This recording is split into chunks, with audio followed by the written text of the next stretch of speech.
여호수아 23장 1절부터 6절 말씀 마음을 집중하시고 함께 읽어봅니다.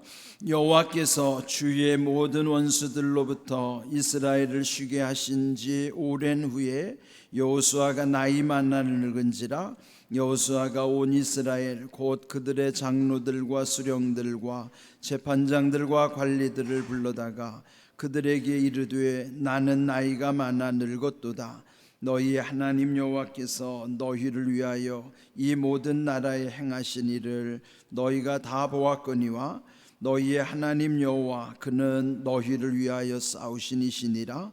보라, 내가 요단에서부터 해지는 쪽 대해까지의 남아있는 나라들과 이미 멸한 모든 나라를 내가 너희를 위하여 제비 뽑아 너희의 지파에게 기업이 되게 하였느니라. 너희의 하나님 여호와 그가 너희 앞에서 그들을 쫓아내사 너희의 목전에서 그들을 떠나게 하시리니 너희의 하나님 여호와께서 너희에게 말씀하신 대로 너희가 그 땅을 차지할 것이라. 그러므로 너희는 크게 힘써 모세의 율법책에 기록된 것을 다 지켜 행하라. 그것을 떠나 우로나 좌로나 치우치지 말라. 아멘. 여호수아서는 24장까지 있어요. 이제 꼭 2장을 남겨놓고 있습니다.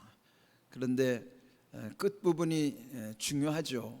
이제 물론 앞에서 모든 것도 다 소중하지만은 우리 인생도 마찬가지예요. 물론 시작도 중요하지만은 가장 중요한 것은 끝이 좋아야 되는 거예요. 그래서 이 여호수아 이 결론 부분에 해당하는 23장, 24장은 이 여호수아가 죽음을 앞두고 고별 메시지, 고별 설교에 관한 내용이죠. 오늘 읽은 1절 보시면은 여호와께서 주의 모든 원수들로부터 이스라엘을 쉬게 하신 지 오랜 후에 여호수아가 나이 많아 늙은지라. 이거는 뭐 누구에게나 다 오는 현상이에요. 결국 우리도 태어나지만은 자라나는 과정을 거쳐서 장성한 활발하게 활동하던 인생을 살다가 결국 이 여호수아 같이, 물론 앞서 모세도 그리했던 것처럼 우리 인생은 누구나 다 나이 많아 늙어야만 할 수밖에 없는 거예요. 우리는 생로병사의 우리 인생의 과정을 다 겪을 수밖에 없는 것인데, 이제 마침내 이 여호수아도 그 현실을 받아들일 수밖에 없는 상황이 된 것이죠. 그러니까 이때 2절 보시면 여호수아가 온 이스라엘 곧 그 장로들과 수령들, 재판장들, 관리들을 불러 모은 것입니다. 그러고 말하기를 나는 나이가 많아 늙었도다. 그건 뭐예요? 받아들이는 거예요. 우리가 이거 받아들여야 돼요. 어떤 사람들은 나이 먹는 걸 받아들이지 못해서 나이 먹는 것을 신세한탄하거나 또 힘들어하는 경우가 있습니다. 그런데 뭐 저는 아직도 많이 살지는 않은 것 같지만은, 그런데 나이 먹는 것이 결코 나쁜 건 아닌 것 같아요. 저도 이제 어느덧 이제 60줄에 들어가는데 그 동안에 이렇게 시간의 흐름을 보면요, 이게 헛되지 않은 것 같습니다. 흔히 보면은 보통 40의 나이를 불혹이라고 그러거든요. 불혹이라는 건 뭐냐면 유혹이 없다는 건데, 그렇지 않아요. 40대가 유혹이 많은 시대입니다. 그 불혹, 또 50대가 지천명이라고 그러죠. 지천명이면 1000명이 하늘의 명령이거든요. 그러니까 하늘의 명을 지라는 건 안다는 거예요. 근데 그런 일리가 있는 것 같아요. 저도 50대를 거치면서 하늘의 뜻을 많이 깨닫기 시작하더라고요. 그러니까 50의 지천명의 나이를 지나면서 60에 이르면은 60을 일컬어서 이순이라고 그래요. 이가 뭐냐면 귀 이자고 순은 순할 순자예요. 그러니까 60대가 되면은 귀가 순해진다. 그러면은 모든 것을 순하게 듣는다는 거예요. 저도 이제 60줄에 들었으니까 이제 귀가 조금씩 순해지는 것 같아요. 이게 순하게 듣는 게 이게 하나님의 은혜라고요. 이것도 여러분 이제 60대 이상 되신 분들은 귀가 순해지게 하시는 게 하나님의 섭리라는 거 기억하시고요. 뭐든지 격하게 듣지 마시고 순하게 들으셔야 돼요. 그래야 무리가 없어요. 이제 이런 흐름 속에 이 지금 여호수아의 나이가 그럼 몇 살일까요? 네, 여기 이제 마지막에 이제 24장 29절 가면은 그가 110세에 죽거든요. 그러니까 임종이 가까운 110세가 가까운 나이가 됐다는 거죠. 이때 다음 이제 남겨지는 세대들을 위해서 이 여호수아가 마지막 이제 남기고 싶은 말을 하기 위해서 부른 거예요.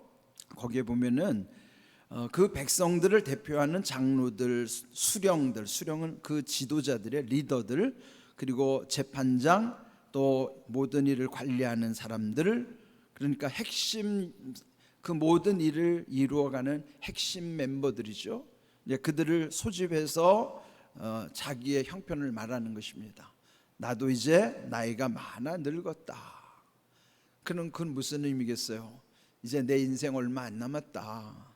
그러면은 이제 마지막으로 하고 싶은 말, 이제 이런 걸 일컬어서 마지막 남기는 말을 유언이라고 그러잖아요. 근데 요즘은 보면은 미리 죽음을 경험하자고 해서 웰다잉이라는 거 있죠. 웰다잉이라면 잘 죽는다는 뜻이에요. 그러니까 잘 죽는 훈련을 미리미리 요즘은 하더라고요. 그래서 미리 죽음을 가정해서 내가 이제 지금 곧 죽는다고 생각하고 유서를 한번 써보게 하고, 유서를 쓴 다음에 관 안에 들어가 보게 하는 거예요. 저도 그 훈련을 받았거든요. 유서 쓰는 훈련. 그리고 실제로 관 안에도 들어가 봤어요.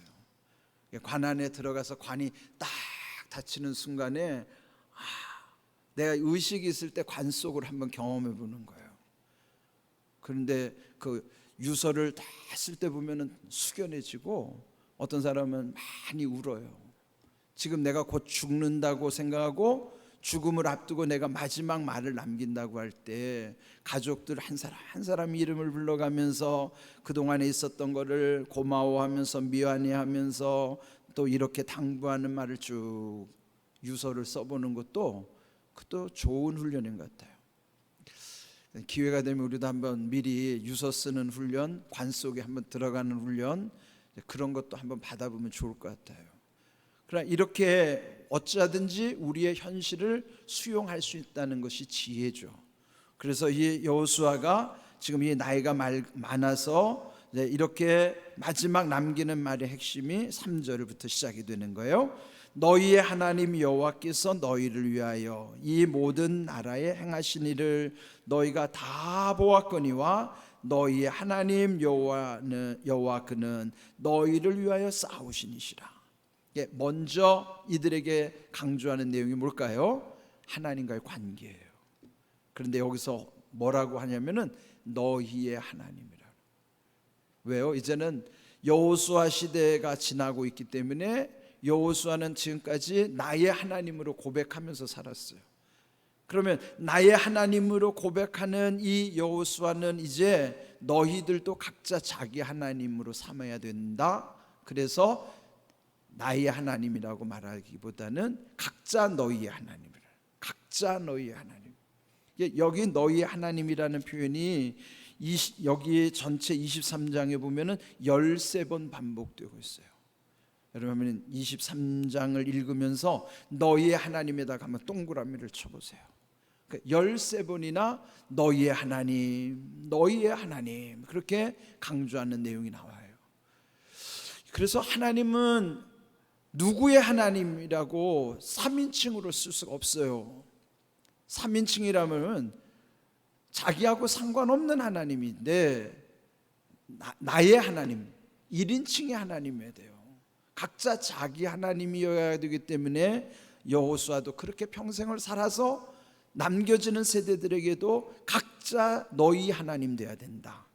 저 3인칭의 그 누군가의 하나님이 아니라 바로 1인칭 자기의 하나님이어야 된단 말이에요. 그 자기 하나님, 그 하나님이 결국 여기서 어떻게 했을까요? 3절에 고백하는 대로 지금까지 이 나라에서 행해졌던 모든 일을 하나님이 하셨다. 그는 너희가 다 보았거니와 또 그 너희의 하나님께서 너희들을 위해서 싸워주셨다 하는 거예요. 물론 그 과정 속에서 그 일을 다 그들이 참여했지만 결론은 하나님이 하신 거래요. 더 엄밀히 말하면 하나님이 하게 하셨기 때문에 그들은 할 수가 있었던 거예요. 우리도 하나님이 하게 하시기 때문에 할 수 있다는 사실을 믿고 내가 했더라도 하게 하신 하나님이 주인이신 거예요. 그래서 우리 인생도 결론은 내가 했다고 하지만은 하게 하시는 하나님이 할 수 있게 했기 때문에 할 수 있었던 것이죠. 그러면 결론은 하나님이 하신 거예요. 이 신앙의 결론이 아주 분명해야죠.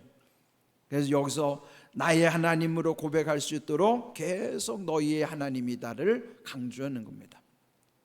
우리 주일 예배를 마칠 때 나의 하나님 나의 하나님 그렇게 손들고 찬양하는 거 굉장히 중요해요.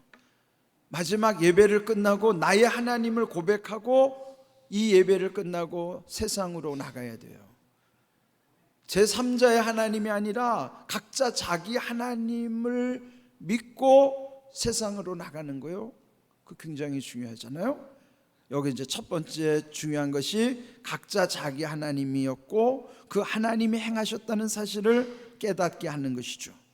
그러므로 또 여기에 4절 보라 내가 요단에서부터 해지는 대해쪽까지, 그러니까 요단강은 그들이 이제 이 요단 그 가나안 본토에 들어왔으니까 가나안 본토에서 보면 요단강은 동쪽에 있는 것이고 또 해지는 쪽 대해라고 하는 것은 큰 바다 지중해예요.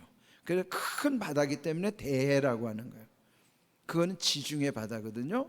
그러면 동편의 요단강으로부터 해지는 저쪽 대해 지중해까지 이 서쪽까지 동으로부터 이 서까지 그러면 뭐예요? 이쪽에서부터 저쪽 끝까지 이런 모든 일을 다 하나님이 주관하시는데 또 아직도 정복해야 될 땅이 있고 이미 멸한 나라들도 있다. 그런데 이 모든 것을 제비 뽑아서 각 지파에게 기업이 되게 하였느니라. 그러니까 기업이 뭡니까? 하나님이 주신 땅이지만은 오늘 우리에게는 하나님이 주시는 은혜를 일컬어서 각자 자기에게 주시는 기업이라고 하는 거예요. 우리에게 주시는 기업 하나님의 은혜를 지금 이 여호수아는 그 백성들이 경험했던 것들을 잊어버리지 않도록 이 동편에서부터 저 서편 끝까지 이 모든 것이 하나님의 뜻 안에서 하나님이 섭리하시는 가운데서 이루어졌다 하는 것, 이거 왜 말해줘야 될까요? 쉽게 잊어버리니까 이렇게 기록해 놓는 거예요. 그리고 잊어버리지 않도록 이런 모든 하나님의 은혜, 하나님의 기업이었음을 다시 한번 설명해 주는 것이죠. 또 5절 너희의 하나님 여호와 그가 너희 앞에서 또 그들을 쫓아내셨고 너희 목전에서 그들을 떠나게 하시리니 너희 하나님 여호와께서 너희에게 말씀하신 대로 너희가 그 땅을 차지할 것이라. 앞으로도 말씀대로 이루실 것이라 말씀하는 거예요. 이전에도 말씀하신 대로 약속을 이루셨듯이 앞으로도 말씀대로 땅을 차지하게 할 것이라 하는 거예요. 미래에 일어날 일에 대해서도 하나님이 말씀을 이루시겠다는 것을 그들이 잊지 않도록 하는 거예요. 그리고 마지막 중요한 결론이 6절입니다. 우리 6절을 같이 여기 한번 잘 보세요. 그러므로 이게 뭐 결론적으로 이런 뜻이죠. 이렇게 설명하는 까닭은 너희가 크게 힘쓰라는 게 뭘까요? 온전히 그렇게 하라는 거예요. 다른 성경에도 보면 매우 견실하게, 매우 강하게, 매우 확실하게 이렇게 아주 확고부동하게. 그는 뭐예요? 변하면 안 된다는 거예요. 하나님과의 관계에 있어서는 변함이 없는 아주 크게 힘써야 된다. 그러면서 이전에 모세를 통해서 주셨던 율법책에 기록된 대로 다 지켜 행하라. 그것을 떠나서 좌로나 우로나 치우치지 말라. 떠나지 말라는 거예요. 우로나 좌로나 치우치지 말라고 강조하는 겁니다. 근데 이 말씀을 여호수아가 말한 게 아니에요. 이 말씀은 이미 처음 여호수아를 지도자로 세우신 하나님께서 여호수아에게 주셨던 말씀을 그대로 백성들에게 전해주는 거예요. 한번 확인해 볼까요? 여호수아 1장 7절 말씀 한번 읽어보겠습니다. 오직 강하고 극히 담대하여 나의 종 모세가 네게 명령한 그 율법을 다 지켜 행하고 우로나 좌로나 치우치지 말라. 그리하면 어디로 가든지 형통하리니. 이것은 하나님께서 여호수아를 지도자로 세우실 때 주신 그 말씀이에요. 그러면 지금 이 여호수아도 자기의 사명이 다 끝나고 곧 죽어야 하는 시점이죠. 그럴 때 처음 받았던 말씀 그대로를 자기가 평생을 지킨 거예요. 이걸 그러니까 평생의 마음에 두었고 그대로 살았던 거를 우리는 흔히 뭐라고 그래요? 좌우명이라고 그래요. 좌우명이라는 거는 좌가 그 자리를 말하는데 자리의 오른쪽, 그게 좌우에서 명, 그 새길 명자라고요. 좌우명이라면 내 앉은 자리 오른쪽이 제일 중요한 곳인데 거기다가 새겨놓는 거예요. 항상 보도록, 잊혀지지 않도록. 그 좌우명으로 자기의 마음에 새겼던 말씀이 우로나 좌우로나 치우치지 말라 하는 거예요. 그러면 하나님이 말씀하신 대로 형통하게 될 것이다. 하나님의 뜻이 이루어지는 형통의 비결은 치우치지 않는 거예요. 우로나 좌로라는 게 뭐예요? 한쪽으로 치우치면 기웃뚱거리잖아요. 그러니까 그 마음의 중심이 변하지 않도록 해야 되는 거예요. 그러니까 마음의 중심이 하나님과 일치해야지만 이게 변함이 없이 흔들리지 않는 것인데 이게 기웃뚱거리기 시작하죠. 그러면 나타나는 우리 인생 현상이 뭐예요? 그게 갈팡질팡, 우왕좌왕, 엎치락 뒤치락, 이런 일들이 왜 나타날까요? 치우쳐서 나타나는 현상들이에요. 혼란스러워지는 거죠. 그렇다면 이렇게 중심을 잡을 수 있도록 우로나 좌우로나 치우치지 말라고 이미 애적해 주신 그 말씀 그대로를 평생 그는 지키면서 살아왔어요. 그러면 그 말씀을 또 자손들에게도 나도 그렇게 살았듯이 너희도 이렇게 살아야 된다라고 그대로 알려주는 거예요. 이게 우리에게 중요한 거예요. 죽을 때 좋은 말 남기고 죽으라는 게 아니라 평생 자기가 지킨 말씀을 자식들에게 남겨주란 말이에요. 나도 이렇게 살았으니 너희도 이렇게 살으라고 얘기하지. 나는 이렇게 못 살았으니 너희는 이렇게 살으라고 하면 그게 무슨 뭐가 되겠어요 그게. 나는 엉망으로 살았지만 너는 이렇게 살면 안 돼. 물론 그렇게라도 교훈해 주면 좋긴 하지만 그것보다는 나도 이렇게 살아서 하나님께서 이렇게 은혜 주시고 나에게 이렇게 형통한 길을 열어주셨으니 너희도 형통한 삶을 살려면은 하나님이 내게 주신 말씀대로 너희도 이렇게 살으라고 말씀해야죠. 그럼 뭐예요? 자기도 지킨 말씀을 그대로 알려주는 거예요. 그는 우리가 이 설교하는 목회자도 마찬가지고 여러분도 마찬가지예요. 우리가 말씀을 내가 먼저 그 말씀대로 살려고 기도하고 그 말씀대로 사는 그 수고가 있어야지. 그렇지 아니하고 말로만 전해주는 건 아무 의미가 없습니다. 오늘 주신 말씀 우로나 좌우로나 치우치지 말라, 그것이 형통의 비결인 것처럼 우리의 중심인 늘 하나님께 바로 설 수 있도록, 그래서 여러분 모두가 약속대로 하나님이 주시는 형통의 은혜와 삶을 이루어갈 수 있기를 주님의 이름으로 축복합니다. 아멘.